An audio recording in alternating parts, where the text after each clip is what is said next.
بہت ہی دلچسپ تحریر۔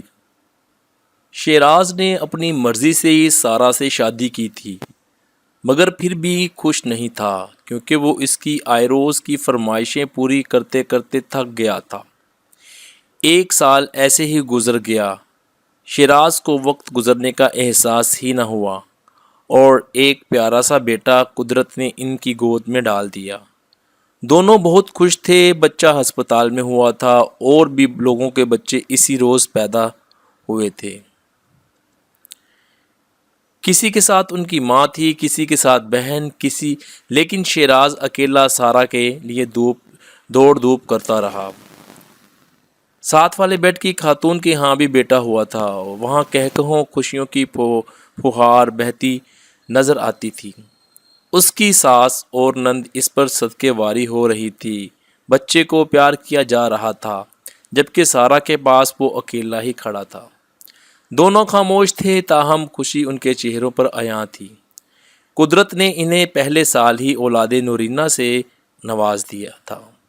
شیراز سوچوں میں گم سارا کے لیے چائے بسکٹ لا رہا تھا کہ ساتھ والے بیٹھ کے بچے کی دادی گویا ہوئی۔ مبارک ہو بیٹا، اللہ نے تمہیں اولاد نورینہ بخشی ہے۔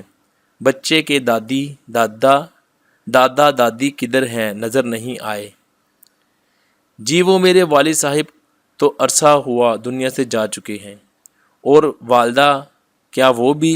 بوڑھی عورت نے کہا تو شیراز کو ایک جھٹکا سا لگا۔ نہیں جی، وہ اس دنیا میں ہے، میں ابھی اطلاع کرتا ہوں۔ اتنی بڑی خوشی کی خبر ابھی تک تم نے اپنی ماں کو نہیں بتائی؟ حیرت ہے، اس نے کہا اور اپنے پوتے کو پیار کرنے لگی۔ شیراز کے ذہن میں آندھیاں چلنے لگی تھیں۔ اسے امی کو ضرور فون کرنا چاہیے تھا مگر ان کا نمبر تو سارا نے ڈیلیٹ کر دیا تھا۔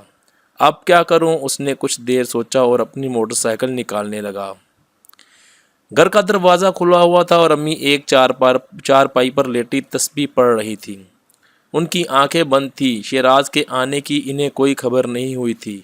وہ اپنے دھیان میں تسبیح پڑھے جا رہی تھی۔ شیراز نادم کھڑا تھا۔ وہ کافی دیر سے اپنے آپ کو ان سے بات کرنے کے لیے تیار کر رہا تھا۔ آخر شروع کہاں سے کرے؟ اس نے امی کے ساتھ کچھ اچھا بھی تو نہیں کیا تھا۔ باپ کی وفات کے وقت اس کی عمر صرف 3 سال تھی۔ امی نے باپ بن کر اس کی پرورش کی تھی اور اس نے سارا کے کہنے میں آ کر اپنی ماں کو چھوڑ دیا تھا۔ اس ماں کو جس کا اس کے سوا دنیا میں کوئی نہ تھا۔ ندامت سے اس کی آنکھوں سے ٹپ ٹپ آنسو گر رہے تھے۔ اچانک امی کی آنکھ کھلی اور وہ تسبیح ایک طرف رکھ کر بیٹھ گئیں۔ شیراز ایک طرف کھڑا روتا رہا۔ روتے روتے اس کی ہچکی بندھ گئی تو امی نے مڑ کر دیکھا۔ اس پر نظر پڑتے ہی وہ بولی، شیراز میرے بیٹے کیوں رو رہے ہو؟ انہوں نے اس کے قریب آ کر آنسو صاف کرتے ہوئے کہا، امی وہ ماں کے سینے سے لگ کر لڑکیوں کی طرح رو رہا تھا۔ اپنی 23 سالہ زندگی میں وہ اتنا رویا نہ تھا جتنا آج چھلک پڑا تھا۔ میرے بیٹے میرے چندا کیوں روتے ہو؟ روئیں تمہارے دشمن، منہ صاف کرو، کوئی دیکھے گا تو کیا کہے گا؟ میں ابھی چائے بناتی ہوں۔ نہیں امی، میں نے چائے نہیں پینی، آپ مجھے معاف کر دیں۔ میں نے آپ کے ساتھ بہت زیادتی کی ہے، آپ چلیں میرے ساتھ، میں آپ کو آپ کے پوتے سے ملواتا ہوں۔ ماں نے منہ دوسری طرف کرتے ہوئے کہا، بیٹا سارا مجھے میرے پوتے سے ملنے دے گی؟ کیسی باتیں کرتے ہو امی؟ اب وہ ہوگا جو میں چاہوں گا، سارا وہی کرے گی جو میں حکم دوں گا۔ آپ چلیں ہسپتال، آپ کی بہو اور پوتا آپ کے منتظر ہیں۔